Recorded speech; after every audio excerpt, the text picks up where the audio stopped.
आज का हमारा टॉपिक है aldol condensation. Aldol condensation reaction वो कार्बोनिल कंपाउंड्स देते हैं जिन कार्बोनिल कंपाउंड्स के पास अल्फ़ा हाइड्रोजन होती है। कार्बोनिल कंपाउंड्स हम कलेक्टिवली एल्डिहाइड्स और कीटोन्स को कहते हैं। The carbonyl compounds having alpha hydrogen give this reaction. यहाँ पे मैंने जो पहली एग्जांपल लिखी है वो एस्टल्डिहाइड है। ये एल्डिहाइड का मालिक्यूल है एस्टल्डिहाइड, और दूसरा मालिक्यूल मैंने एसीटोन का लिखा है। अब अल्फ़ा हाइड्रोजन क्या होता है? सबसे पहले तो हमें ये पता होना चाहिए कि अल्फ़ा हाइड्रोजन क्या होता है।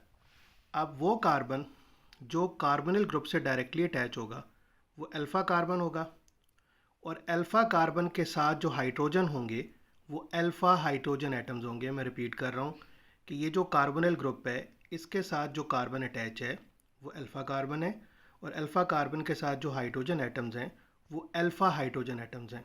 तो एस्टल्डिहाइड में 3 अल्फ़ा हाइड्रोजन है। इसी तरह अगर हम एसीटोन कीटोन को लें, इसमें 2 कार्बन एटम कार्बोनिल ग्रुप से अटैच हैं। एक अल्फ़ा कार्बन एटम ये वाला है, एक अल्फ़ा कार्बन एटम ये वाला है। The carbon atoms which are directly attached with the carbonyl group are alpha carbon atoms. तो एसीटोन में 2 अल्फ़ा कार्बन एटम्स हैं, एक अल्फ़ा कार्बन एटम ये है और एक अल्फ़ा कार्बन एटम ये है, और दोनों अल्फ़ा कार्बन एटम्स के पास 3 अल्फ़ा हाइड्रोजन एटम्स हैं। इसका मतलब एसीटोन में 6 अल्फ़ा हाइड्रोजन है। तो ये जो कार्बोनिल कंपाउंड जिनके पास अल्फ़ा हाइड्रोजन होता है वो एल्डोल कंडेंसेशन रिएक्शन देते हैं। इसमें पहली एग्जांपल मैंने लिखी है कि एस्टल्डिहाइड के 2 मॉलिक्यूल आपस में रिएक्शन कर रहे हैं बेस की प्रेजेंस में। ये बेस कैटलाइज्ड रिएक्शन है, बेस की प्रेजेंस में रिएक्शन कर रहे हैं। तो ये 3 हाइड्रोक्सी ब्यूटेनल एल्डिहाइड बन रहा है, ये एल्डोल प्रोडक्ट बन रही है। अब एस्टल्डिहाइड के जो 2 मॉलिक्यूल्स हैं इन दोनों के पास 3 अल्फ़ा हाइड्रोजन एटम्स हैं, और ऐसी जो कंडेंसेशन होती है इसको सेल्फ कंडेंसेशन कहते हैं।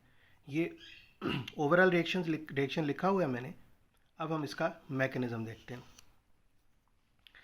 तो ये जो CH3C डबल बॉन्ड O होता है इसको आप HCH2 भी लिख सकते हैं।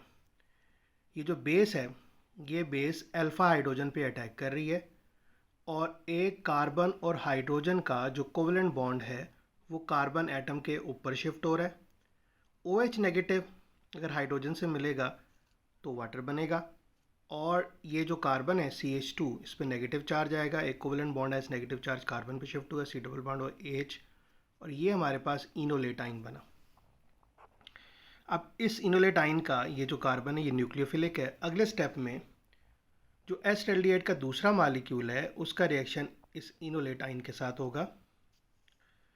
तो ये जो नेगेटिव कार्बन है this will attack on this electrophilic carbon. एक कोवेलेंट बॉन्ड शिफ्ट होगा O के ऊपर एज नेगेटिव चार्ज। अगर हम इसे स्टेप वाइज देखें तो इट बिकम्स वेरी इजी। ये CH3 मैंने लिखा, ये जो कार्बन है इसके साथ एक हाइड्रोजन है, O पे एक covalent bond as negative charge चला गया, और ये CH2 इस कार्बन से अटैच हो रहा है, ये मैंने CH2 लिखा। उसके बाद C डबल बॉन्ड हो ये वाला और H, ये हमारे पास एक प्रोडक्ट बनी। उसके बाद ये जो नेगेटिव आइन है इसका रिएक्शन वाटर के साथ होगा। अब ये होगा कि नेगेटिव अटैक करेगा इस हाइड्रोजन के ऊपर, वाटर का जो हाइड्रोजन है इस पर अटैक करेगा, और एक covalent bond as negative charge OH पे शिफ्ट होगा। तो आप देखें ये जो नेगेटिव है इसके साथ ये पॉजिटिव अटैच हुआ तो ये न्यूट्रलाइज हो गया, और प्लस OH नेगेटिव बना। अब ये जो OH नेगेटिव है ये बेस है, और बेस रिएक्शन में एज अ कैटलिस्ट यूज़ हो रही है, और catalyst is recovered after the completion of the reaction. जो कैटलिस्ट है यहाँ पे रिकवर हो गया। उसके बाद अगर मज़ीद इसे रिएक्शन को प्रोसीड करवाया जाए, इसे हीट करवाया जाए इस मालिक्यूल को, तो OH इस कार्बन से और H इस कार्बन से रिमूव होगा, एक अल्फ़ा बीटा अनसैचुरेटेड कंपाउंड बनेगा। ये जो है अल्फ़ा कार्बन है जैसे कि मैंने आपको बताया, और ये बीटा कार्बन है। अल्फ़ा और बीटा कार्बन एटम जो है इनके पास यहाँ पे हम देख सकते हैं कि ये डबल बॉन्ड है, तो इस कंपाउंड को हम कहते हैं अल्फ़ा बीटा अनसैचुरेटेड कंपाउंड। तो ये अल्फ़ा बीटा अनसैचुरेटेड कंपाउंड बना। दूसरी एग्जांपल हम सेल्फ कंडेंसेशन की ले रहे हैं।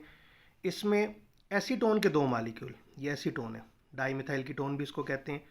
ये आपस में रिएक्शन कर रहे हैं in the presence of base, तो हमारे पास ये प्रोडक्ट बनती है। तो इसमें आप देख सकते हैं कि ये कार्बन पे OH है और ये कीटोनिक ग्रुप लगा हुआ है। तो इसका IUPAC नेम जो होगा 4 हाइड्रोक्सी 4 मिथाइल 2 पेंटेनोन। तो ये सेकंड रिएक्शन है। तो अगर हम इसे एक दफ़ा रिवाइज करें मैकेनिज़्म को, तो OH negative attacks on the alpha hydrogen, one bond is shifted on carbon as negative charge, enolate ion बना प्लस वाटर बन गया।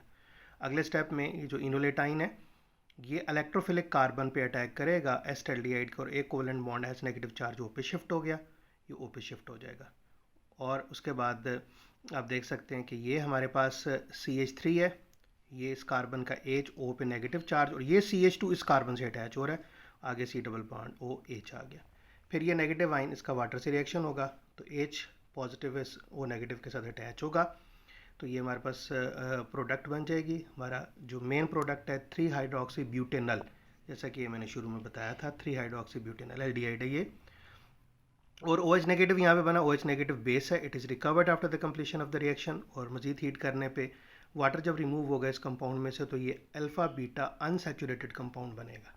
और सेकंड एग्जांपल में हमने एसीटोन के 2 मॉलिक्यूल्स का आपस में रिएक्शन करवाया, तो ये जो आप देख सकते हैं कि यहाँ पे ये हमारे पास 4 हाइड्रोक्सी 4 मिथाइल 2 पेंटेनोन बना। ये सेकंड एग्जांपल है, ये दोनों सेल्फ कंडेंसेशन की एग्जांपल्स हैं। तो ये हमने एल्डोल कंडेंसेशन रिएक्शन को देखा कि वो कार्बोनिल कंपाउंड जिनके पास अल्फा हाइड्रोजन होती है वो कंपाउंड्स ये रिएक्शन देते हैं, और इनका ये मैकेनिज़्म भी यहाँ पे डिस्क्राइब हुआ।